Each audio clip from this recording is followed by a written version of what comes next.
जय हिंद दोस्तों, स्वागत है आपका इस वीडियो में। देखो, इस वीडियो में बात करेंगे हम उपवाक्य के बारे में, है ना, पदबंध के बारे में। लेकिन इससे पहले एक वीडियो और पड़ चुकी है, उसमें वाक्य से संबंधित सारी चीज़ें बता दिए थे और ये वाक्य का दूसरा पार्ट है ना। कि वो वीडियो काफ़ी लंबी हो गई थी, इसलिए इस वीडियो को बनाया जा रहा है ताकि वाक्य वाला जो चैप्टर है वो पूरा चैप्टर इन 2 वीडियो में समाप्त हो जाए, सारे कॉन्सेप्ट समाप्त हो जाएँ। इसके बाद आपका काम सिर्फ बचता है, आपके पास जो भी बुक है उस बुक से जो है अपना प्रैक्टिस करना है ना। इसके अलावा कोई कॉन्सेप्ट वगैरह पढ़ने की ज़रूरत नहीं है। तो सबसे पहले हम लोग बात करते हैं समापिका क्रिया क्या होती है। ये क्रिया वाक्य के अंत में रहकर वाक्य को समाप्त करती है। जैसे चिड़िया आकाश में उड़ती है, वाक्य के अंत में है ये क्रिया क्या होता है, उड़ती क्या है, क्रिया हो गया, ठीक है। और वाक्य के अंत में रहकर, लगकर वाक्य को समाप्त करती है। राजू पार्क में दौड़ रहा है, ठीक है, ये समापिका क्रिया आप समझ चुके हैं। अब क्या होता है दूसरा, असमापिका क्रिया है। जो क्रिया वाक्य के अंत में ना आकर वाक्य में अन्य कहीं भी जगह आ जाए, किसी भी जगह पे आ जाए, उसे क्या कहते हैं, असमापिका क्रिया कहते हैं। डाल पर चहचहाती हुई चिड़िया कितनी सुंदर है, बहता हुआ गंगा जल किसे नहीं भाता, गुरु जी को खड़े होकर प्रणाम करो, है ना। तो ये कहीं पर भी आ गया। अब हम लोग बात करते हैं उपवाक्य की। इसको ध्यान से पढ़ना, यह है परिभाषा। यदि किसी एक वाक्य में एक से अधिक समापिका क्रियाएं होती हैं तो वाक्य उपवाक्य में विभक्त हो जाता है। वाक्य किस में विभक्त हो जाता है, उपवाक्य में। और उसमें जितनी भी समापिका क्रियाएं होती हैं उतने ही उपवाक्य होते हैं। मतलब यहाँ पे पाठ हो रहा है, ठीक है, पाठ टुकड़े टुकड़े हो रहे हैं। इन उपवाक्य में से जो वाक्य का केंद्र होता है उसे प्रधान या मुख्य वाक्य और शेष को आश्रित उपवाक्य कहते हैं। आगे इसको अच्छे से समझते हैं हम लोग। ऐसा पद समूह जिसका अपना अर्थ हो, जो वाक्य का भाग हो, जिसमें उद्देश्य यानी कि कर्ता और विधेय यानी कि क्रिया हो, उसे क्या कहते हैं, उपवाक्य कहते हैं। ये दूसरा परिभाषा है। अब देखो, उपवाक्य जो होते हैं 2 प्रकार के होते हैं। पहला होता है प्रधान या मुख्य उपवाक्य, दूसरा होता है आश्रित उपवाक्य। अब प्रधान उपवाक्य क्या होता है, किसी दूसरे उपवाक्य पर निर्भर नहीं होता है, वह स्वतंत्र उपवाक्य होता है। जैसे श्याम को गाड़ी नहीं मिली, यहाँ डायरेक्ट अर्थ निकल रहा है। आश्रित उपवाक्य दूसरे उपवाक्य पर आश्रित होता है। आश्रित उपवाक्य, इसका ट्रिक देखो, क्योंकि, कि, यदि, जो आदि से प्रारंभ होते हैं। यहाँ अर्थ जो है डायरेक्ट नहीं निकलता है। जैसे श्याम को गाड़ी नहीं मिली क्योंकि वह समय पर नहीं गया। अब देखो, ये प्रधान हो गया, ठीक है, और ये कि उस पर क्या हो गया, आश्रित हो गया। और देखो, राजू ने कहा आज मैं हॉस्पिटल नहीं जाऊंगा। अब राजू ने कहा, ये क्या हो गया, प्रधान हो गया। कि मैं हॉस्पिटल नहीं जाऊंगा, ये क्या हो गया, उपवाक्य हो गया।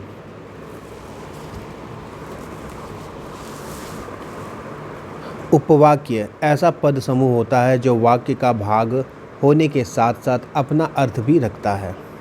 उपवाक्य के प्रारंभ में कि, जिससे, ताकि, जितना, जिसे, जिसने, जहाँ, जो, चूँकि, क्योंकि, यद्यपि, यदि, जहाँ, जब, ज्यों आदि योजक चिन्ह आते हैं जिसके आधार पर उपवाक्य की पहचान की जाती है।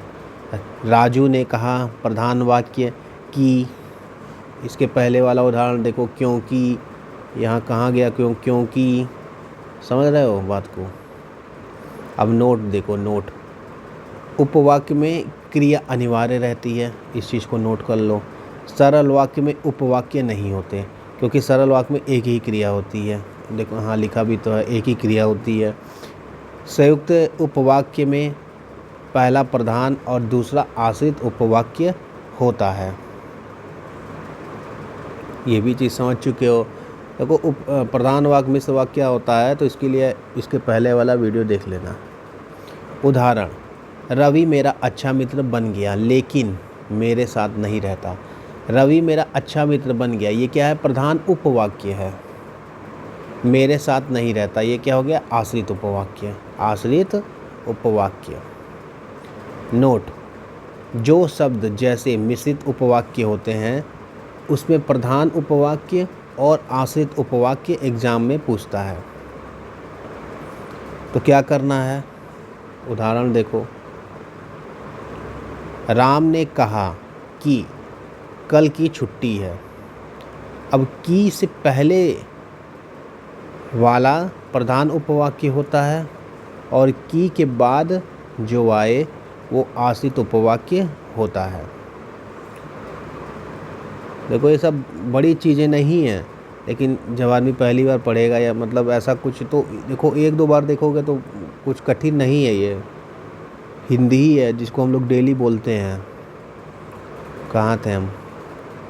ये एग्जाम्पल, राम ने कहा कि कल की छुट्टी है। तो अभी क्या बताएं, की से पहले जो आए वो प्रधान उपवाक्य होता है और की के बाद जो आए वो आश्रित उपवाक्य होता है। मैंने उसे ज़ोर से बोला कि बाहर शोर हो रहा है। मैंने उसे ज़ोर से बोला, ये क्या हो गया? प्रधान उपवाक्य हो गया। बाहर शोर हो रहा है, ये क्या हो गया? आश्रित उपवाक्य हो गया। अब यहाँ पे एक चीज़ और देखो, यदि की के अलावा कुछ भी हो, यदि की के अलावा कुछ भी हो, यदि हो, अगर हो या जा से शुरू होने वाले शब्द, जा से मतलब जहाँ, ठीक है, जितना, मतलब इस टाइप से जा से शुरू होने वाले शब्द हैं तो वो आश्रित उपवाक्य होगा। यह वही व्यक्ति है जिसने मुझे परेशान किया। अब देखो, यह वही व्यक्ति है, ये क्या हो गया? प्रधान उपवाक्य। जिसने क्या लिखा है? जिसने यहाँ लग गया ना। अब ये क्या हो गया? आश्रित उपवाक्य। देखो अब जिसने मुझे परेशान किया था, ये आश्रित उपवाक्य है क्योंकि इसमें आगे जो है जिसने आया है। यह वही व्यक्ति है, ये हो गया प्रधान उपवाक्य। तो भाई समझ गए होगे। जब प्रशांत घर पहुंचा तो अतिथि जा चुके थे। जब प्रशांत घर पहुंचा,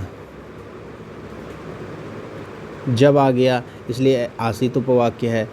अतिथि जा चुके थे, ये प्रधान उपवाक्य है। अब यहाँ देखो आगे पीछे हो गया है, तो इससे घबराना नहीं है, आगे पीछे होता रहता है, उससे हमसे कोई मतलब नहीं है।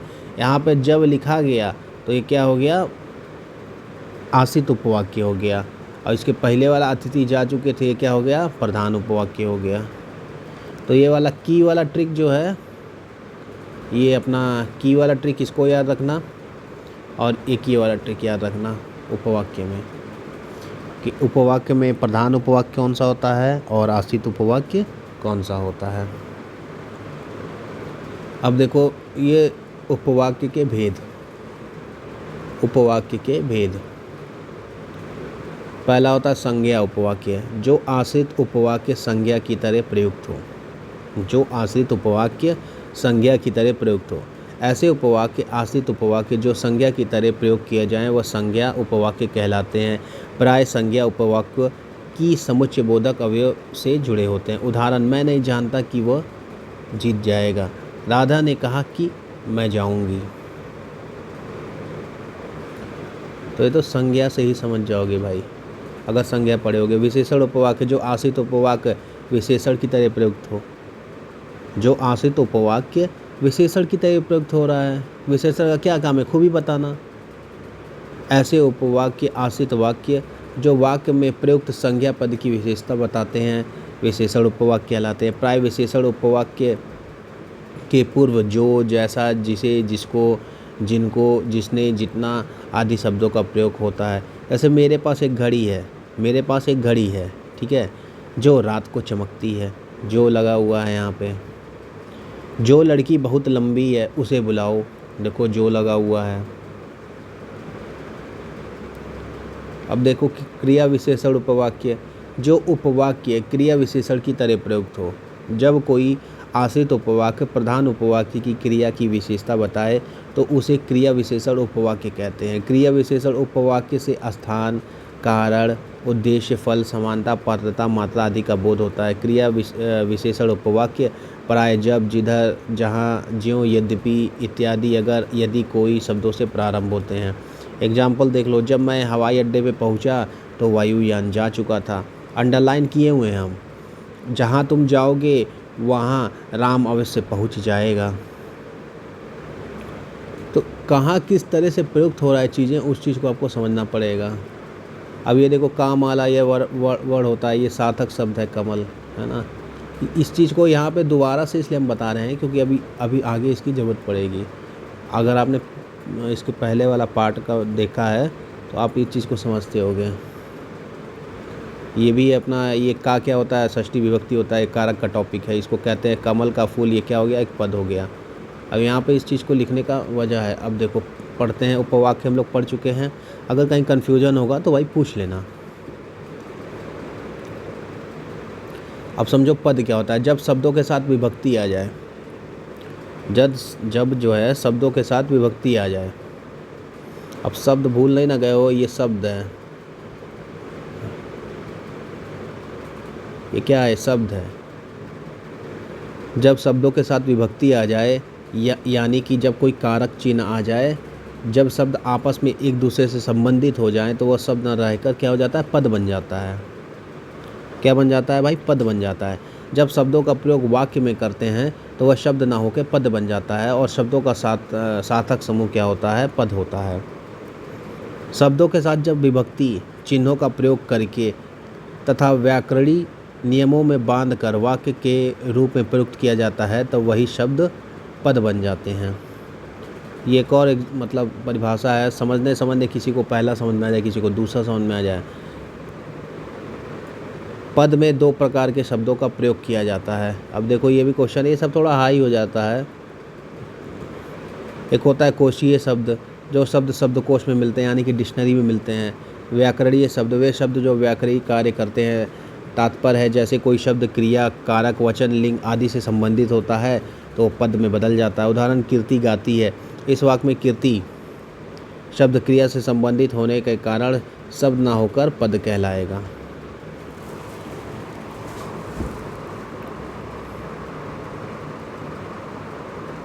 ये हो गया अपना पद के बारे में हिसाब किताब। अब देखो पदबंध, इसमें लोग बहुत कंफ्यूज रहते हैं, लेकिन हम कोशिश किए हैं कि भाई इसका ट्रिक वगैरह जो है उसे समझाएं। अनेक पदों के योग से बना हुआ एक वाक्यांश।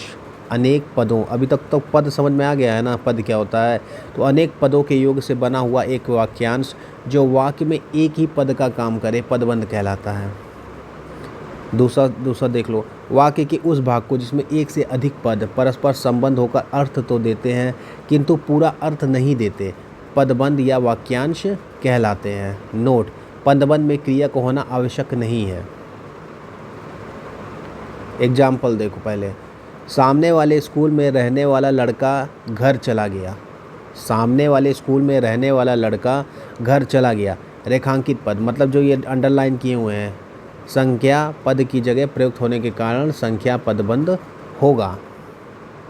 भाई सामने वाले स्कूल में रहने वाला लड़का किसकी जगह, संख्या पदबंध की तरह प्रयोग हुआ है। सबसे तेज़ दौड़ने वाला छात्र जीत गया। इसमें कितने पद हैं, 5 पद हैं। ये भी पूछ लेता है कितना, इसमें कितना पद हैं, किंतु वह मिलकर एक ही संख्या पद का कार्य कर रहे हैं। एक और एग्जाम्पल देखो, यह लड़की अत्यंत सुशील और परिश्रमी है। इसमें 4 पद हैं, ठीक है, 1 2 3 4, किंतु वह मिलकर एक ही पद अर्थात विशेषण का कार्य कर रहे हैं। नदी बहती चली जा रही है, 1 2 3 4 5। इसमें कितने हैं, 5 पद हैं, किंतु वह मिलकर एक ही पद यानी कि क्रिया का कार्य कर रहे हैं। नदी कल कल करती हुई बह रही, इसमें कितने पद हैं, 3 पद हैं, 1 2 3, ये योजक चिन्ह के द्वारा जुड़े हुए हैं, किंतु वह मिलकर एक ही पद यानी कि क्रिया विशेषण का कार्य कर रहे हैं। तो देखो आपको हो सकता है कहीं कन्फ्यूजन हो, तो इसके लिए बेहतर यही होगा कि इस वाक्य का जो टॉपिक है उसको किसी भी बुक से जो है जब तक प्रैक्टिस नहीं करोगे, क्योंकि यहाँ पर कितना एग्जाम्पल दे के आदमी समझा सकता है, 1 या 2 या 3 4 5, अब इससे ज़्यादा कोई कितना बताएगा। तो जब तक खुद बुक से प्रैक्टिस नहीं करोगे तब तक थोड़ा दिक्कत रहेगा, और जहाँ एक दो बार प्रैक्टिस कर लोगे कुछ बहुत बड़ी बात नहीं है ना। अब देखो पदबंध के भी प्रकार होते हैं। हिंदी में कितने प्रकार के पदबंध होते हैं? 5। एक होता है संज्ञा, सर्वनाम, विशेषण, क्रिया, क्रिया विशेषण पदबंध।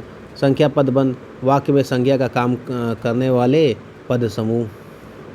वाक्य में संज्ञा का काम करने वाले पद समूह संख्या पदबंध कहलाते हैं। इसमें शीर्ष पद संज्ञा होता है और शेष पद उस पर आश्रित होता है। पुर्तगाल से आई मदिरा, दुर्घटना वाली महिला चल बसी।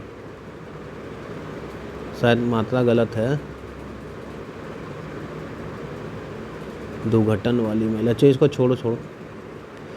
4 ताकतवर मजदूर इस भारी चीज़ को उठा पाए। राम ने लंका के राजा रावण को मार गिराया। अयोध्या के राजा दशरथ के 4 पुत्र थे। आसमान में उड़ता गुब्बारा फट गया। अब इसका ट्रिक क्या है कि कौन सा संज्ञा पदबंध होगा? इसका ट्रिक क्या है? अगर ये परिभाषा आपको समझ में नहीं आ रही है तो इसमें क्या होगा? लास्ट पद जो होगा वो संज्ञा होगा। लास्ट पद क्या होगा? संज्ञा होगा। जैसे कि अयोध्या के राजा दशरथ, उड़ता हुआ गुब्बारा लंका के राजा रावण, 4 ताकतवर मजदूर, दुर्घटना वाली चाहे जो भी वाली महिला, पुर्तगाल से आई मदिरा यानी कि दारू। अब देखो सर्वनाम पदबंध। सर्वनाम का काम देने वाले पद समूह। वाक्य में सर्वनाम का कार्य करने वाले पदों को सर्वनाम पदबंध कहते हैं। इसमें पूरा वाक्य खंड किसी सर्वनाम पर निर्भर रहता है। अकाल पीड़ित वे लोग दुखी हैं, एग्जाम्पल 1। ठीक है, अब इसमें क्या होगा? इसका ट्रिक क्या होगा? लास्ट में जो है सर्वनाम होगा। देखो अकाल पीड़ित वे, यहाँ कोई ना कोई, शेर की तरह दहाड़ने वाले तुम, मंदिर के बाहर खड़ा मैं, हमेशा शैतानी कार्य करने वाला वह। ठीक है, तो इसमें लास्ट में क्या होगा? सर्वनाम होगा। इसी तरह विशेषण में देखो, विशेषण पदबंध, किसी संज्ञा की विशेषता बताने वाले पद समूह को जो है विशेषण पदबंध कहते हैं। वह पदबंध जो संज्ञा अथवा सर्वनाम की विशेषता बताते हुए विशेषण का कार्य करे, विशेषण पदबंध कहलाता है। इसमें शीर्ष पद विशेषण होता है तथा आश्रित पद पर प्रविशेषण प्रयुक्त होता है। अब ये प्रविशेषण कहाँ आप पढ़ोगे? ये विशेषण का जो चैप्टर होता है वहाँ पे आप इस चीज़ को पढ़ोगे। उदाहरण के लिए, मुझे काली और नीली कलम चाहिए। परिश्रम करने वाली छात्राएं सफल हो जाती हैं। तेज़ चलने वाली गाड़ियां प्राय देर से पहुंचती हैं। ये हो गया। अब इसका ट्रिक क्या है? अंडरलाइन से पहले या बाद संज्ञा या सर्वनाम शब्द मिलते हैं। अब देखो इस एग्जांपल में देखो, तुम उसे किताब का कीड़ा कहते हो। ठीक है, तो अंडरलाइन से पहले जो है ये क्या मिल गया? इसको सर्वनाम मिल गया। मुझे काली नीली जो है कलम चाहिए, ये क्या हो गया? अपना संज्ञा हो गया। तो इस तरह से जो है आप इसको देख सकते हो, ट्रिक के माध्यम से चाहे थ्योरी के माध्यम से। अब देखो क्रिया पदबंध। क्रिया का काम देने वाले पद समूह को क्रिया पदबंध कहते हैं। वह पदबंध जो अनेक क्रिया पदों से मिलकर बना हो क्रिया पदबंध कहलाता है। इसमें मुख्य क्रिया शीर्ष पर होती है, अन्य पद उस पर आश्रित होते हैं। क्रिया पदबंध में आश्रित पद मुख्य क्रिया के बाद आते हैं। उदाहरण, सीता किताब पढ़ रही है। अब देख लो इसकी ट्रिक क्या है? वाक्य के अंत में आता है। ठीक है, वाक्य के अंत में क्या आता है? क्रिया आती है। देखो सीता किताब पढ़ रही है, वह पत्र लिखा करता है। वह बाजार की ओर आया होगा। मोहन छत से दिखाई दे रहा है। सुरेश नदी में डूब गया। अब यहाँ देखो क्रिया विशेषण पदबंध। क्रिया विशेषण का काम करने वाले पद समूह। क्रिया विशेषण पदों की जगह प्रयुक्त होने वाले पदबंध क्रिया विशेषण पदबंध कहलाते हैं। इसका ट्रिक क्या होता है? लास्ट में अवयव होता है। लास्ट में क्या होता है? अवयव होता है।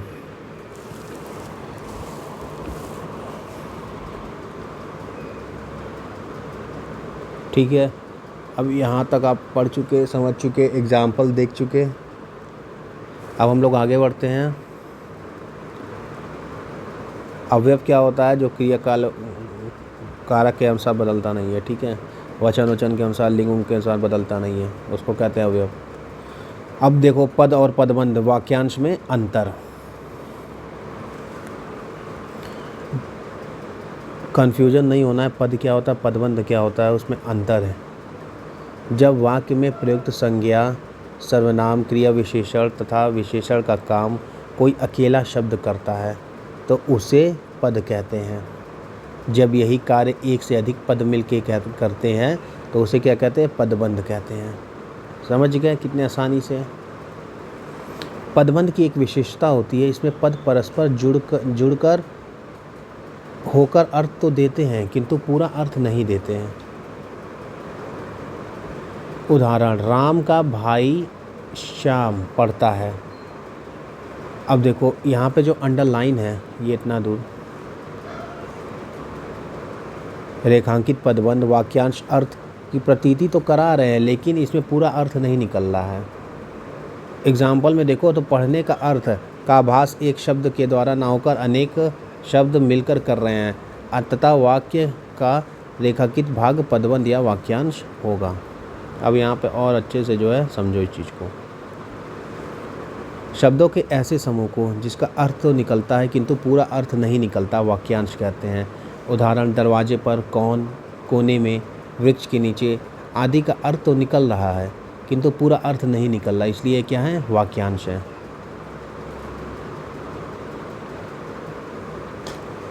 अभी ये चीज़ आप समझ चुके हैं, अर्थ है ये तो समझाने के लिए है, निरर्थक शब्द है ये, क्या है, पद हो गया है ना, तो ये अलग का चीज़ है।